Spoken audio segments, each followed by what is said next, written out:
Россия күнү Бишкекте Достук ыры аттуу онлайн концерт менен белгиленди. Иш-чара Кыргыз улуттук филармониясында өтүп, ага кыргыз жана орус артисттери, ошондой эле эки өлкөнүн чыгармачыл жамааттары катышты. Эпидемиологиялык абалга байланыштуу концертти онлайн режиминде сыналгыдан жана интернеттен өткөрүү чечими кабыл алынган. Иш-чара көрүүчүлөрсүз өтүп, бирок КТРК телеканалынын Маданият, Тарых, Тил каналында, ошондой эле интернет булактарынан түз көрсөтүлдү.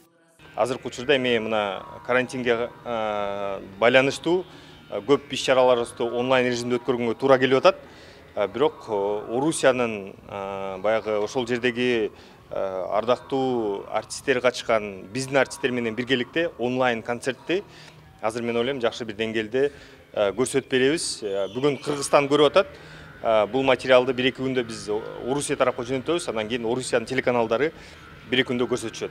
Концерттик программада Орусиянын эл артисти Надежда Крыгина, эмгек сиңирген артисти Валерий Семин, Татарстандын эмгек сиңирген артисти Альберт Жалилов чыгармаларын тартуулашты.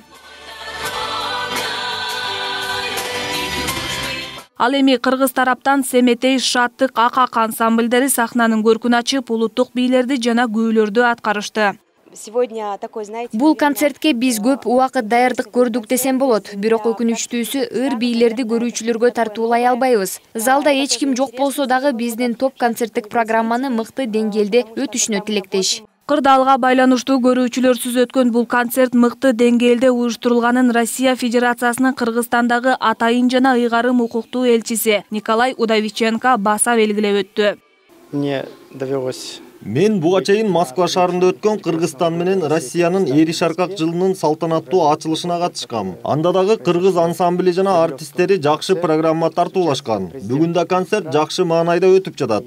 Белгилей кетсек, эки өлкөнүн канаатташ жылын өткөрүү тууралуу чечим 2019 жылы Владимир Путиндин Кыргызстанга жасаган мамлекеттик сапарында кабыл алынган. Өлкөлөр бул жылдын алкагында бир нече маданий иш-чараларды өткөрүүнү пландаган.